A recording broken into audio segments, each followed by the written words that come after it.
Broadcasting from the city of brotherly love, Philadelphia, to around the globe. You're listening to Shark Bite Biz, your exclusive place for business strategy, sales, marketing, and tech in the roaring 20s. And now, here's your host, David Strausser. You did it again?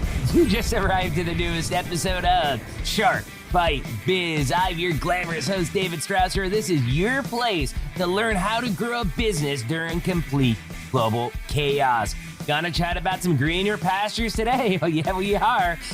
First though, remember, if you're watching us on YouTube, you can join the channel, support us right here. You can become a baby shark for only $3 a month. Now, if giving money through big tech isn't your thing, yes, Michael Toporek, I know that's you and you're listening right now. Okay, you can go to our fresh zombie-themed coffee brand, freshest zombie-themed coffee you'll probably find anywhere. Head on over to deadhousecoffee.com. Use code SHARK. You'll get 20% off your order. We'll get all the proceeds directly supporting this show right here. So, like I said, go to deadhousecoffee.com. Get fresh, zombie-themed coffee delivered to your doorstep. Now, let's just jump right into today's topic. It's a rags to riches story of sort. Somebody that went on a trip, looked around in awe, and was like, what am I doing wrong? Okay, there's got to be more to this. Dude literally moved to the U.S. and built his dream. He did that with one of the most unsexy, unappealing industries around. There's nothing wrong with the industry. It's just not one of those industries that you think like, I'm going to go make 50 million in this. You know, it's really a great story, and hearing how this man found his success by building an incredible team around him is so inspiring, and it's really motivating. I think it's going to make all those little light bulbs turn on in your business minds out there. So, who do we have today? None other than Mr. Robert Clinkenbeard. Robert Clinkenbeard is the CEO of the Radix Group, LLC, which has offices in Greenville, Phoenix, and the UK. He is an entrepreneur, an author, and the 4-time Ironman. Having sold his $20 million company, he now has several franchises, multiple real estate investments, and the largest peer group facilitation company in the United States, all while raising a large family. He is also a senior leader in EO and therefore understands the challenges of CEOs within growing companies. So, hey, I'm going to shut up right now. Let's bring Robert Clinkenbeard. Yes, Robert Clinkenbeard right on in here. Business strategy.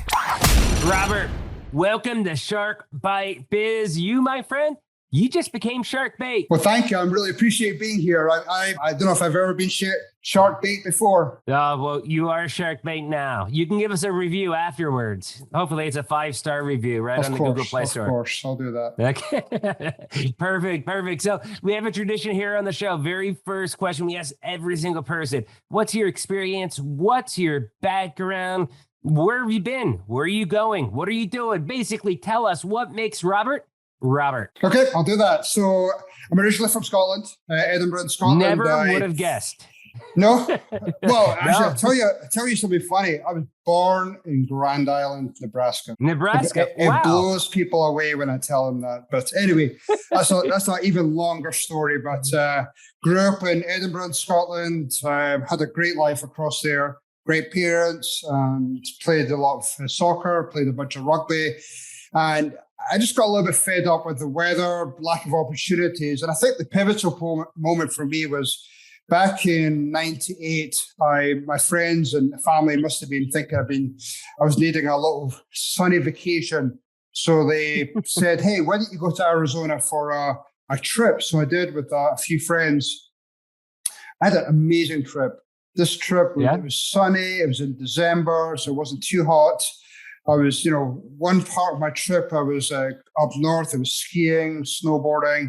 The other part of my trip, I was down south in Arizona. I was mountain biking, I was skydiving, doing some crazy stuff.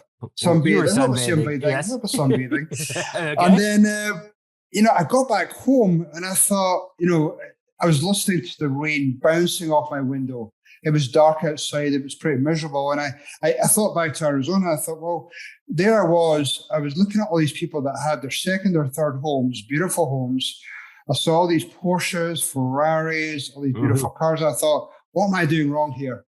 What am I doing wrong? So, I'd just been through a divorce. My job wasn't really going anywhere. So usually that's a good motivator. It was a great motivator. It was absolutely great motivator. No, I mean, serious, because it's, I've been there too. And it's kind of like, okay, that's a big red reset button. Now let's figure out what I want. Let's do it right this time and make sure I don't make the same mistakes. For sure. And it was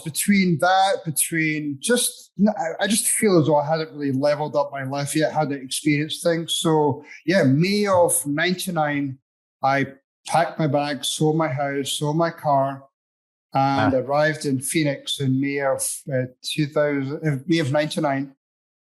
And here I was walking into Phoenix Airport, coming off the plane. I was thinking, oh, great, I'm going to live this American dream.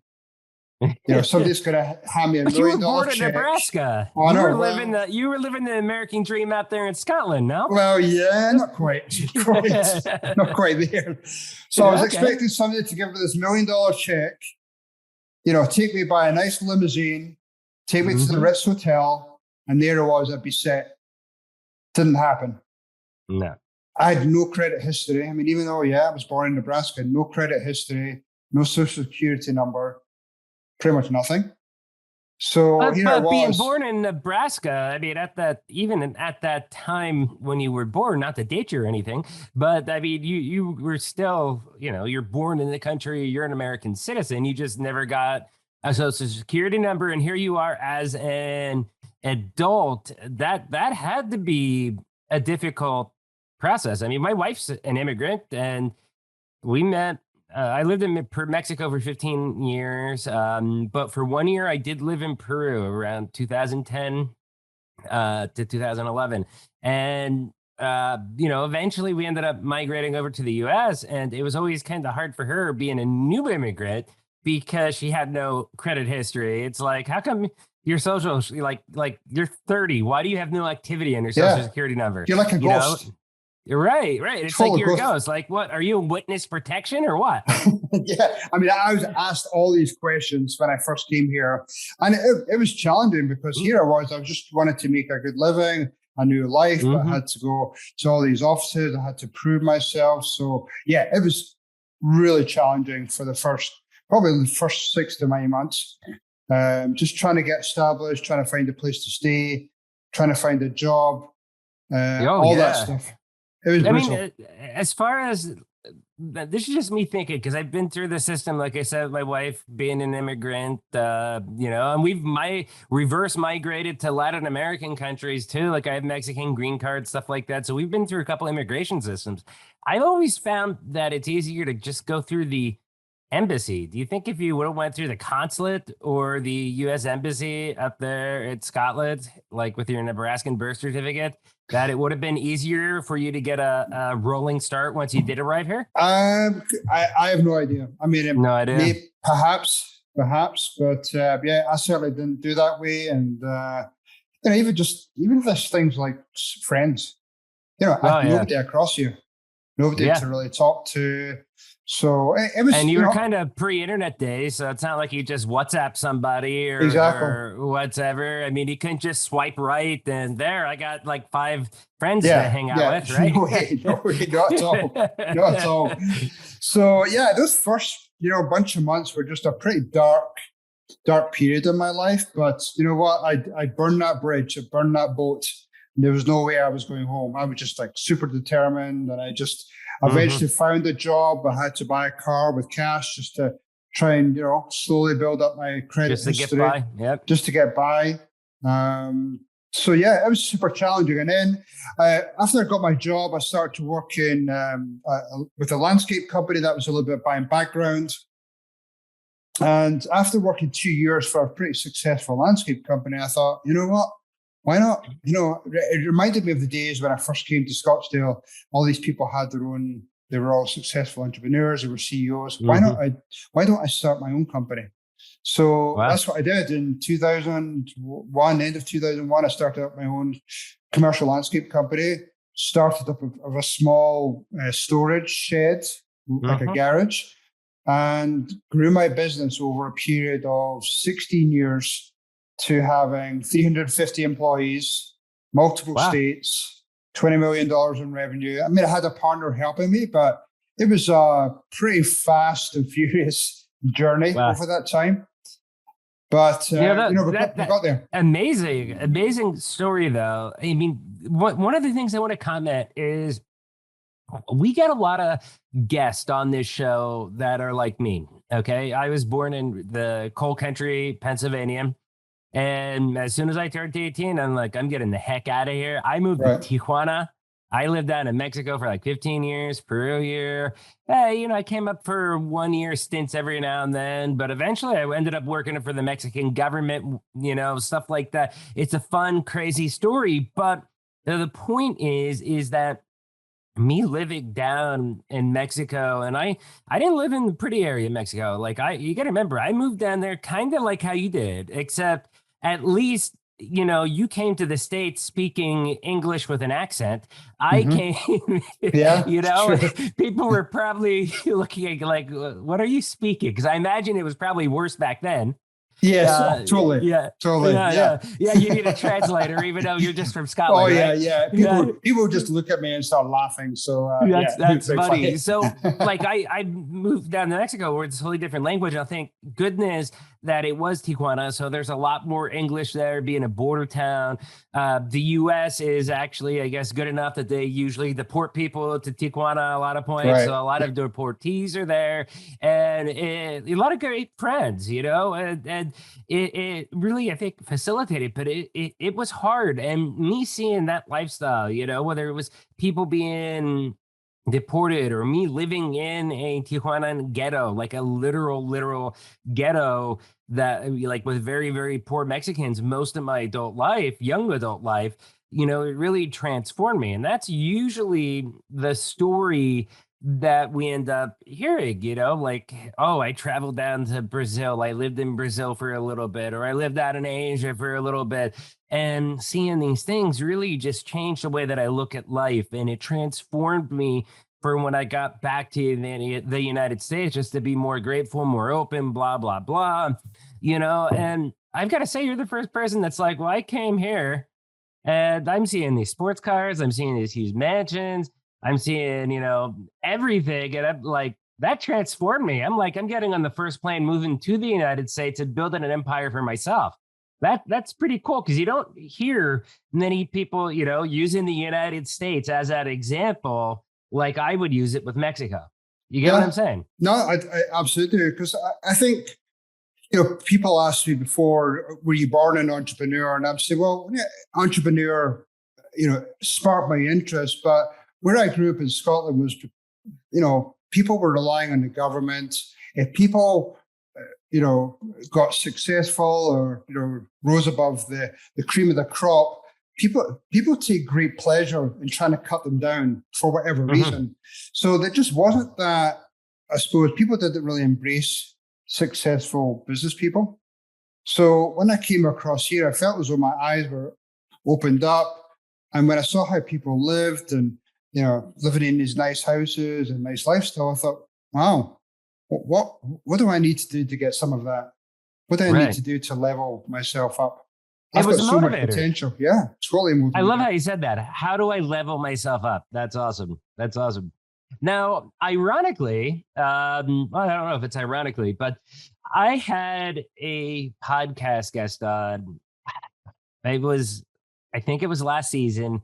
It was towards the end of last season. I think the guy's name was Brian. I'll have to look it up and I'll link to it in my intro. But he was also in the landscaping business, and it's kind of like, wow, you're the first person I've ever met that's like become a millionaire. He's like, yeah, my dad told me to start cutting grass when I was 16. I just didn't stop. I had 100 and some employees, and sold the business for a couple $1 million later, retired, and then he started a I think Green Pal app or something like that. It's kind of like an Uber service. Yeah. I think I know who you're talking about. Yep. Okay. Yeah. And I was amazed because I never really thought about landscaping as far as being the big industry that it really is. I mean, yes, I know lawn mowers and stuff like that, but as far as the actual labor of people that go out there, do it, and make money, I always think of hyper regional,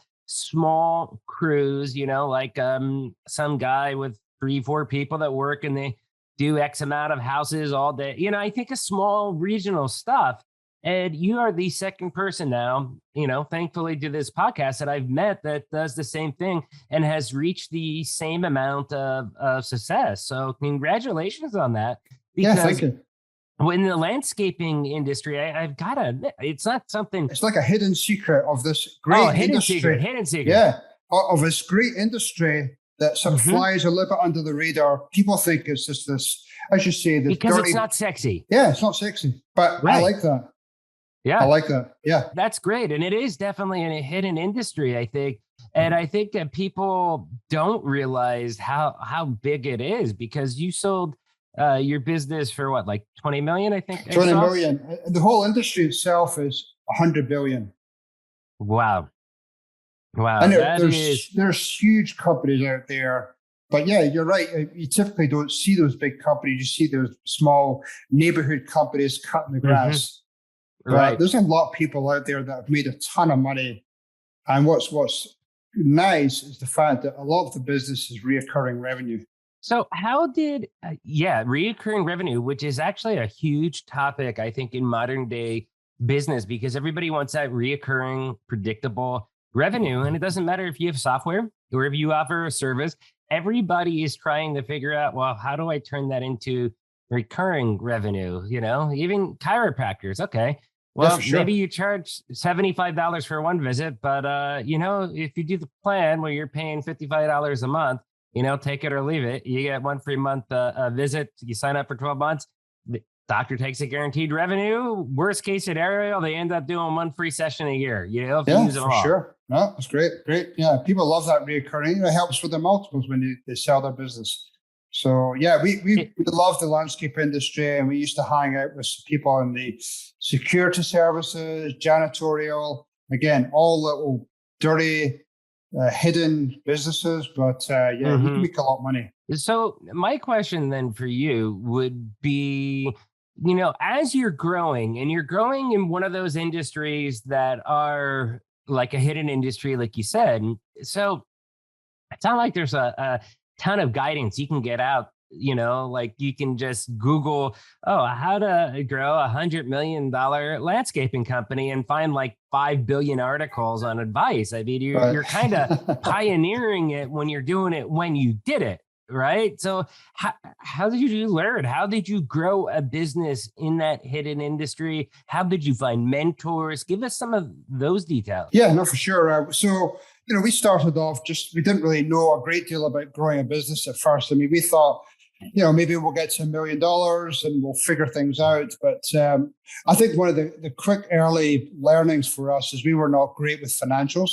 So I think within 2 or 3 years, we brought on a fractional bookkeeper, and then we brought on a fractional CFO who would look at the high level financials. So that was a great first help for us. And then I joined a business group called the Entrepreneurs Organization, EO, and being around those other business owners and hearing some of the challenges they had with either people and lack of strategy, maybe they had lack of cash, again, just helped me level up my business knowledge and be able to run a bigger business. Most businesses are having the same challenges. It's just maybe in slightly different markets or different industries.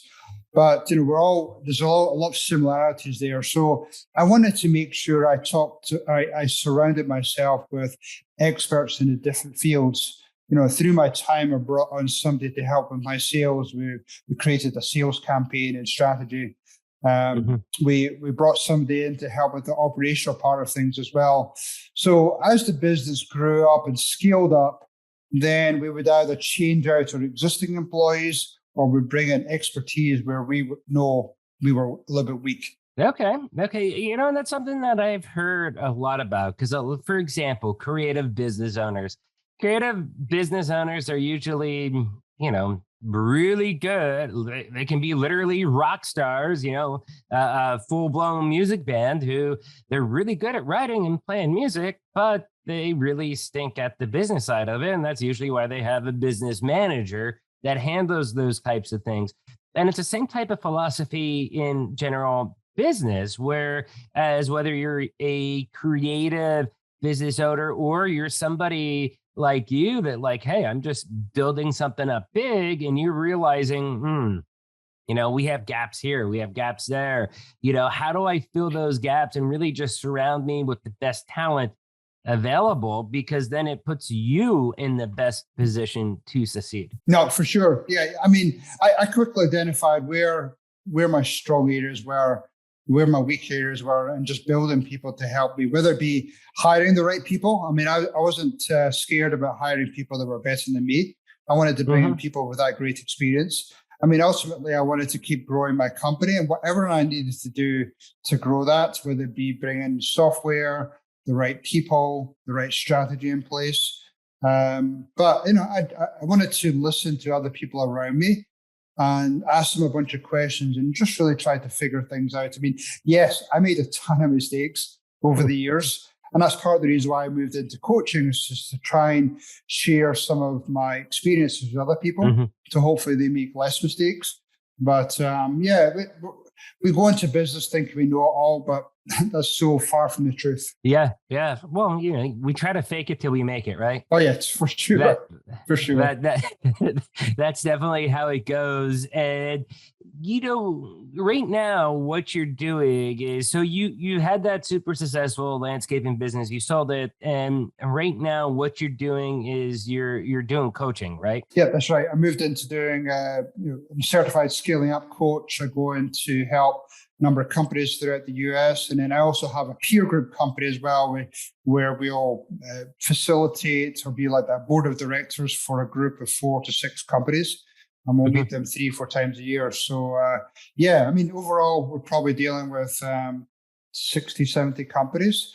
But it again, allows me to share what my knowledge, my experience was, and allow them to make a positive impact on others and help them level up themselves. Well, first off, before we ask this question, you've said it 50 times so far this interview, the level up. So it sounds like level up is a theme with you and part of the coaching that you do. Can you explain that a little bit? I'm sorry, I catch on pretty quick. I feel as though all of us only operate at 30-40% of our capacity, whether it be in sports, whether it be in business. And a lot of time, it's just a case of how do we push ourselves or, to those higher levels to level up. I had no concept at all to get in a business more than $1 million. I had no concept, doing, 4 Ironman races. I had no concept to being successful in the States and have a wonderful family.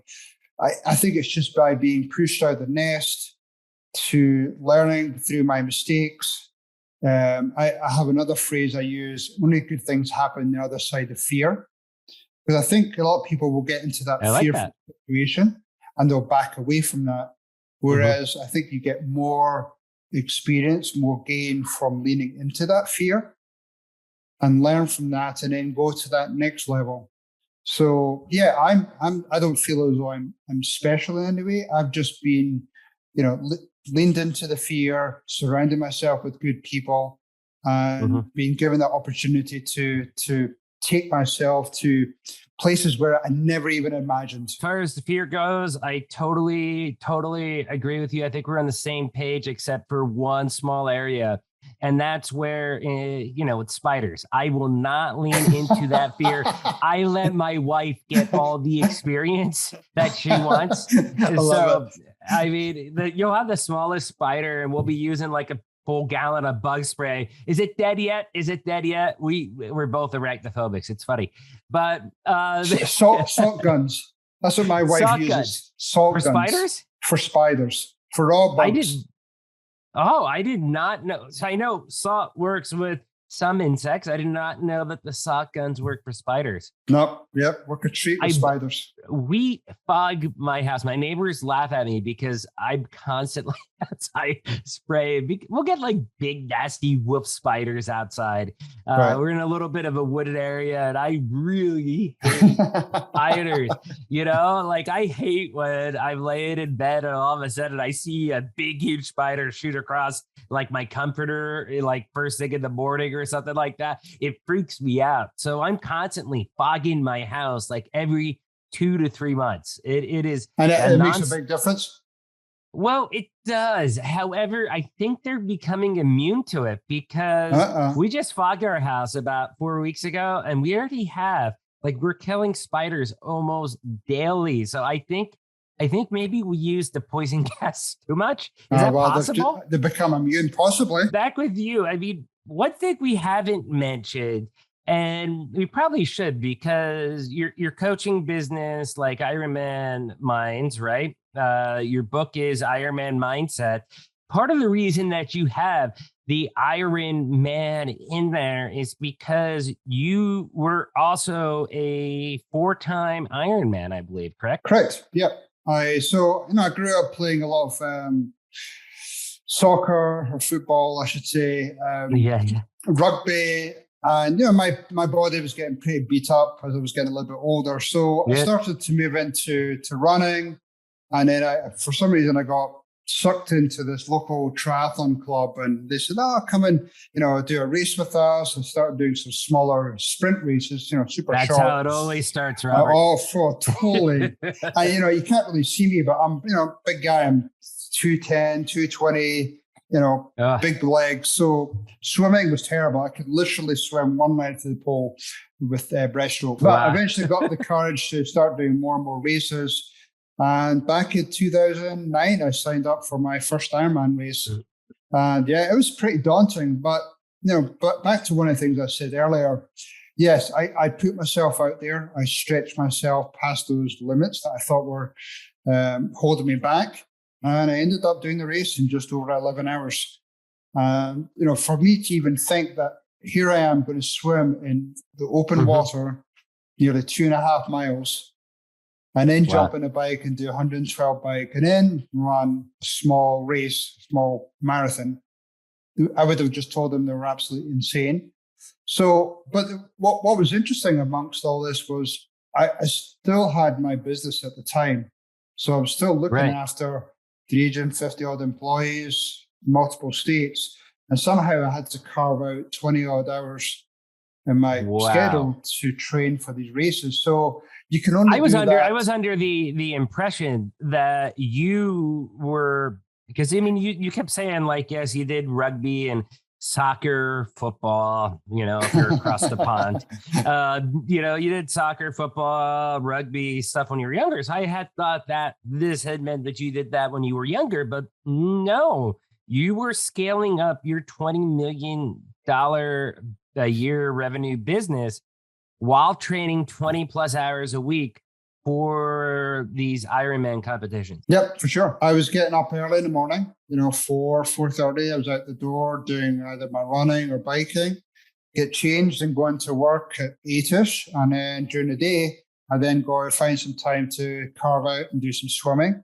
So I had to be, super organized. I had to do my training plan. I prepared the night before. I had to make sure my work agendas were all prepared to prepare for meetings. So I had to be laser focused on both those things. Make sure I was looking after myself. I still had a lot of energy there, but there was a lot of balance in there. I had to make sure I had roadmaps in place to make sure I knew where I was going in the future. So it took a lot of effort.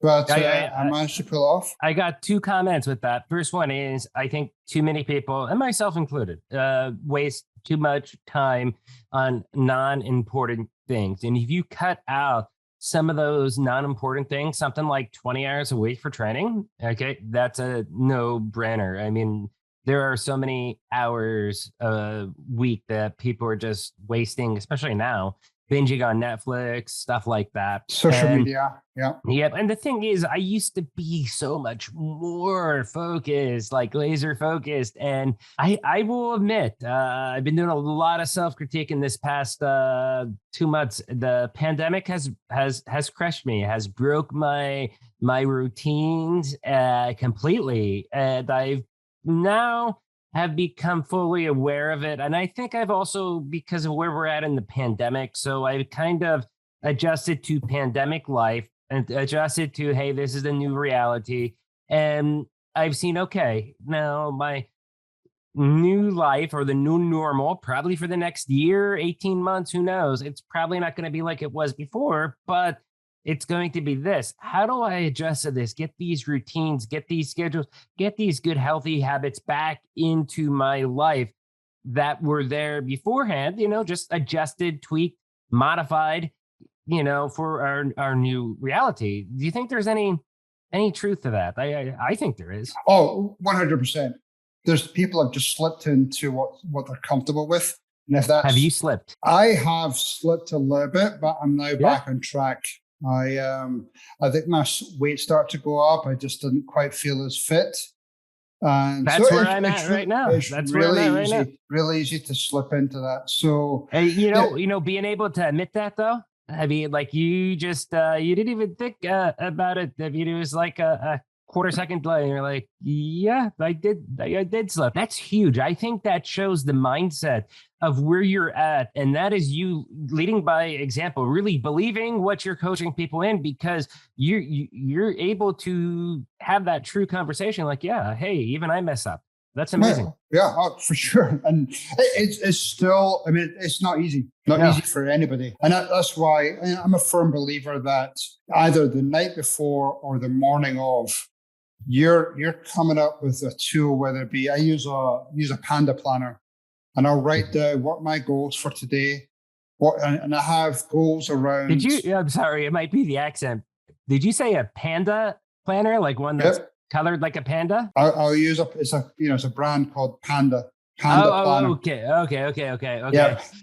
And every day I will use that planner religiously to plan out my day, and I'll set some goals around what are my health goals, and then secondly, what's my wealth goals? Mm-hmm. What do I need to do to move the needle on my wealth goals? And then the last one is what are some of the goals around relationships? But it could be around my, improving my relationship with my wife or my kids. Right. So I'll set them at the beginning of the day. So I'm very intentional about every single day. And at the end of the day, I'll look back and say, okay, was I successful in those goals? That's very methodical, very granular. It sounds like you're getting with the girls. Maybe I'm doing it wrong because I don't go as deep. And I did just Google the panda platter. And they do have pandas on them, but they are about being happier and more productive. But with that, I mean, is that something you typically suggest and coach to people when you're coaching these CEOs and these businesses, as far as getting that granular? Like, hey, today my goal is don't piss off my wife, things like that. Absolutely. I get awesome. That granular, because I think sometimes if you have too big of a goal, then that can get lost. It just becomes so unobtainable. Whereas I'm more about what are some of those easy wins you can achieve on a daily basis. Some people say, oh, you're telling people to go out and do an Ironman. I'm not saying that. I said, but if you're not exercising right now, could you go out tomorrow and walk around the block, and then the day after walk a little bit further? So those small wins. Yeah. I'm lucky. I live in a circle. There you go. Perfect. Half-mile circle. Well, I've got a good friend who, during the pandemic, he was restricted to how far he could go from his house. He did a 100-mile run through 100 1-mile loops. Wow. Your friend wasn't Forrest Gump, was he? No. It wasn't Forrest Gump. But it takes a lot of mental, fortitude to have that discipline to go and do that. And it was nice though, because, his family were able to come out and support him through, giving him food and drink. But, he was restricted through his travel. So he went out and achieve what he wanted to achieve, to push himself, but do it in a way that, it was a win-win. No, that's amazing. Hey, I got 2 final quick questions for you, and then we'll let you promote your book and everything else you got going on there. First one is, one of the things that caught my eye with the press kit that your team has sent over to me was asking you about the principles behind MIA. What is MIA exactly? MIA is around mindset. So every single day we're hit with challenges and barriers. How do we get through those? All about mindset. What we're trying to achieve in the future. The I is around being intentional every single day. Again, it's a difference between being busy and being productive. So what are some of the goals you want to achieve every single day? Busy versus being productive. I like that. Yeah. And then the last one is, again, actionable. So what type of action, how granular are you going to get every single day to move the needle to try and achieve what you want to achieve? So that's the MIA concept to talk about. This is one of the reasons I left Pennsylvania originally was I got tired of hearing, hey, your head's in the cloud, stop dreaming, stuff like that. And it's like, no, I want the world. So I kind of went out and find places that have, I'm telling you, if you can't find people that have their heads in the cloud in Tijuana, you're doing something wrong.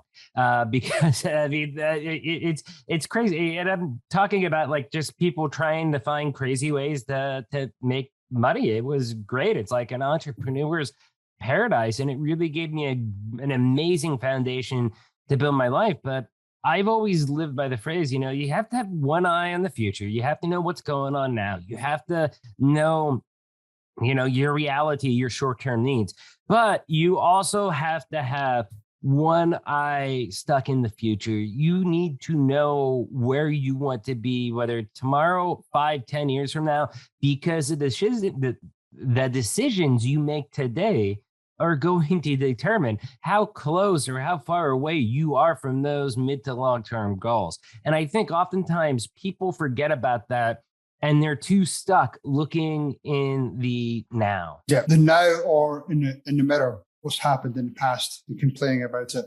Right. Yeah, look at the future and where we're going. History repeats itself to a degree, I think, but that's where you get into the nuance of the situation. And a lot of people don't look at the nuance in the situation. Like if I'm running marketing, or I say I'm a sales rep, at a company, and maybe if a new sales rep, I got all that new energy and stuff like that, and I want to do this, and sales manager or marketing. No, we did that in the past and it failed. Well, do you ever think it failed because you had the wrong person doing it, or you had the wrong strategy doing it, or you didn't do it right? Like, dude, I had a lot of success doing this and doing it this way. You hired me for a reason. Give me that trust. I think there's a lot of situations that people, especially, biz dev world, being a business owner, anywhere, they run into situations like that. And they always constantly judge the past instead of just looking to the future. And, maybe things can be done differently, be done better, and be done more efficiently. For sure. Especially you look at the last 18 months. I mean, all those old selling techniques were out the window going through COVID. Oh, yeah. Yep. So, people, they could either sit there and complain, or they just had to pivot and adapt and figure out new ways of selling. So that's the difference. I went old school, and I've showed this on the school. I got a probably 20-plus-year-old sales book that I started reading during COVID. The Sales Bible, Jeffrey Gitomer. This is an excellent book. Now, I did not get the version. They have one that was updated 5 years ago that includes social media.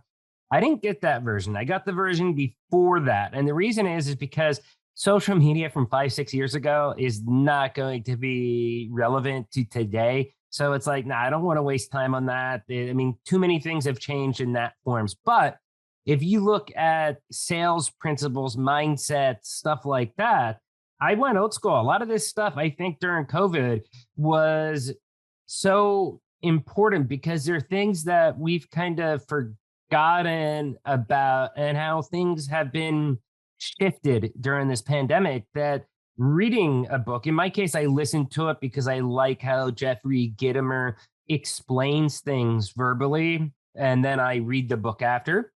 But it reminded me about, oh yeah, this and this. Hey, and you know what?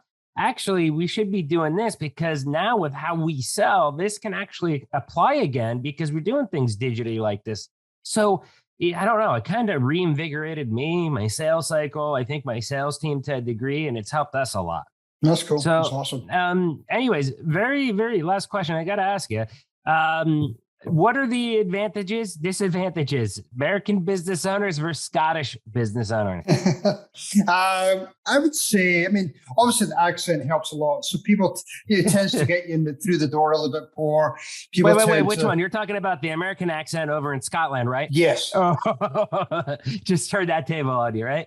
There you go. Yeah, you got to use what's unique about yourself. So right. If you've got that different accent, then use that.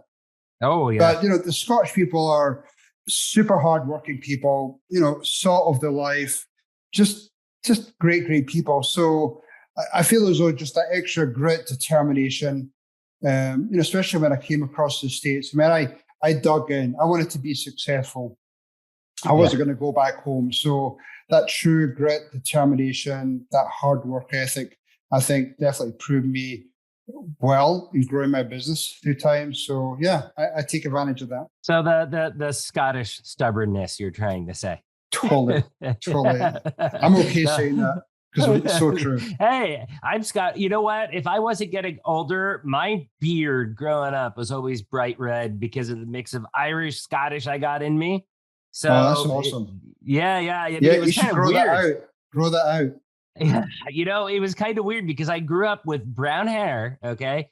But my beard, my whole life has always been red. I've had a red beard, brown hair. That's awesome. I love it. Isn't it? As I got older, it's gotten, like darker, lighter stuff. Like it's changed colors a little bit the last, I think, 3-4 years. But up until then, it used to be bright red. It was the craziest thing. Gives you character. Yeah. Definitely.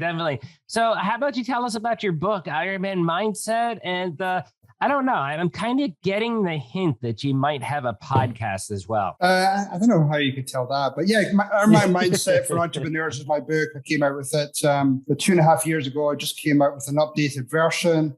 It's short read, maybe 100 pages. It just talks about that journey, how you can apply that Iron Man principles into your business, where you're taking your business, and surrounding yourself with the right people. So you can get to it through my website, the radixgroupllc.com, or obviously in Amazon. But yeah, it's a super short read. And then, I have my Commercial Landscapers podcast, which, yes, there is an element of landscaping talked about, but I bring in some amazing business owners in all different businesses and get them to share what made them successful in their business. And if you could take 2 or 3 nuggets back to your own business, then that's success for me. So, people can contact me through LinkedIn as well and hear my story and see if I can help you in any way. That would be awesome. Yeah, well, story indeed. You do have an incredible story to tell. It's one of those warm and fuzzy inspirational stories that I just like to tell everybody about. So thank you so much for coming on. Everybody out there, doesn't matter if you're watching on YouTube or you're listening on iTunes, Spotify, wherever you're at, make sure you check out the Commercial Landscapers podcast. Please grab his book, Iron Man Mindset for Entrepreneurs, at the Radix Group. And we're going to make sure that we have links to both of those down below in the description. Again, doesn't matter if you're on YouTube or if you're on the audio version of the podcast, they'll be both of there. Hey, Robert, thank you so much for coming on. This has been fun. I've enjoyed it. Great conversation. Really, thank you for having me on as a guest. Really appreciate it. American football or Scottish football? Last question. Scottish football, of course. Oh, yeah. I guess we'll end there. That's the mic drop. Thank you. Thank you. Take care. Such a great chat with Robert, right?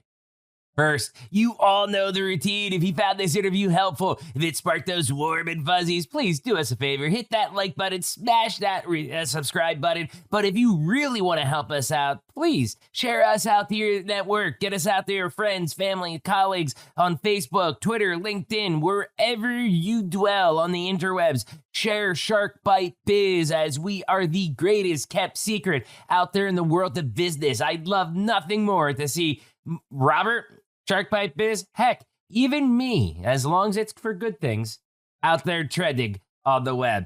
So let's get back to our Iron Man guest, okay? Robert, again, with some of these awesome points, because I really want to touch on some of these topics. Again, I can't reiterate how awesome, how amazing I think this story is. It's yet another person on this very show that had a very similar experience to me, but very different at the same token. It was that travel experience of going somewhere and having it really just change your life. Now, I was kind of caught off guard because I think he's the first person to come on this show where that foreign travel was to the United States. Now that I think about it, I mean, the cliche. Everybody says it, the American dream, right? We've even said it on this show a few episodes ago. We were talking about it with Odita Pine. If you remember in that episode, I think that was episode 111 or somewhere around there she was, only about 6 weeks ago since this is published, maybe 8 weeks. But when she came on, we were talking about that American dream. So I guess there is that aspect that foreigners have, and you kind of come here and there's that culture shock if it is different. You're from a small town and even a place, like Scotland, you go to, a place like Phoenix in the United States, there's that culture shock. It is going to be totally different. I mean, you get it going from a small town in the USA in the middle of nowhere to one of the major cities like a New York or in Los Angeles or someplace like that. So imagine coming from a place like Scotland. That's where it's got to be totally different. And I really love the fact that I think today really kind of confirms to me that inspiration from travel really can happen from anywhere.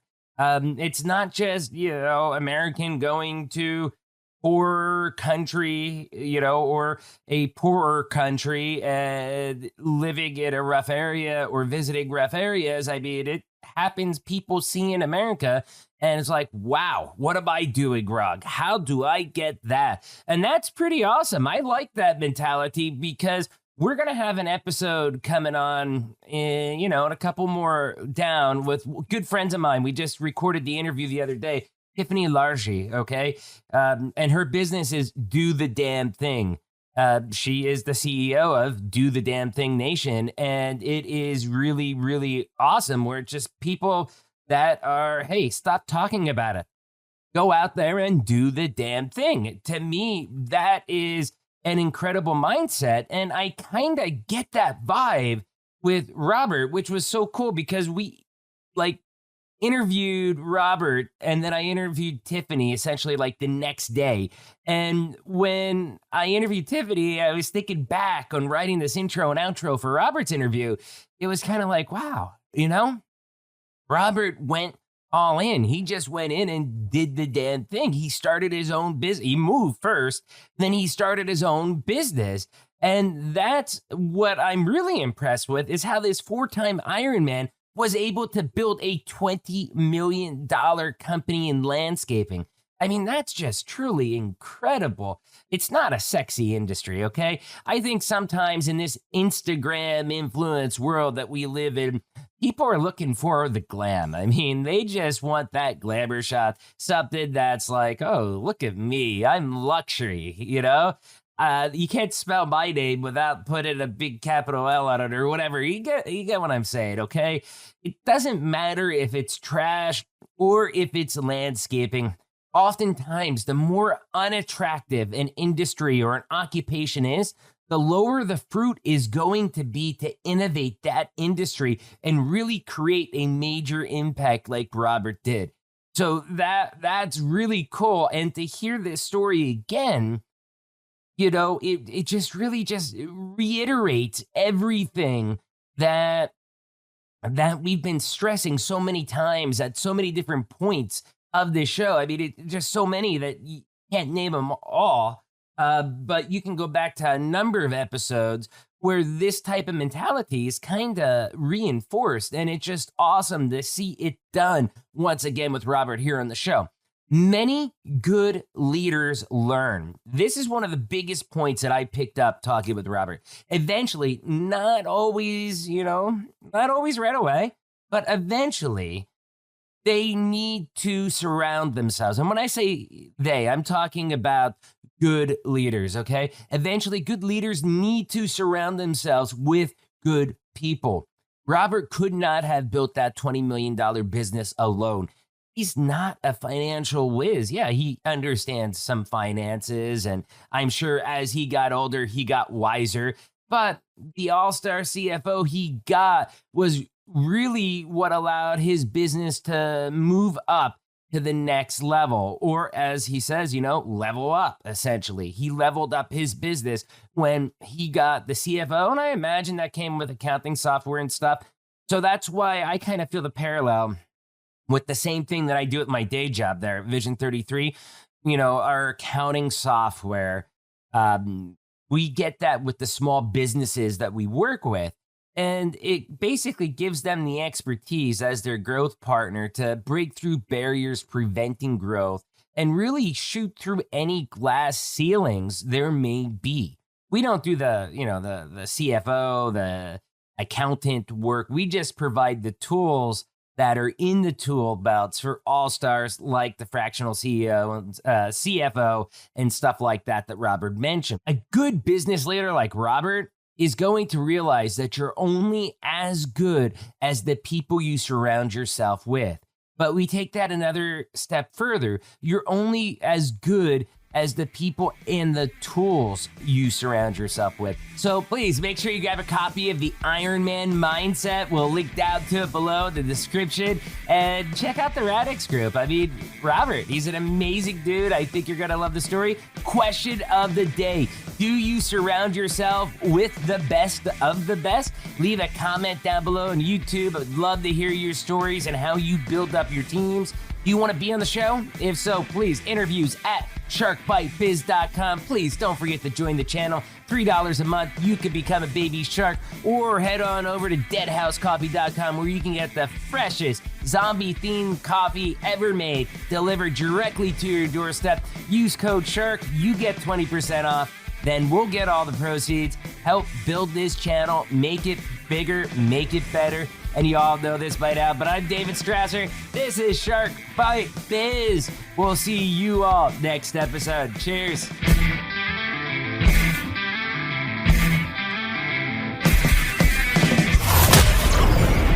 Thank you for listening to Shark Bite Biz. We hope you got some insightful info from this podcast. Be sure to subscribe to us through your favorite podcast app and visit us on the web at www.sharkbitebiz.com. How has business changed for you in the 20s? Email us at podcast@sharkbitebiz.com so you can join us and share your story.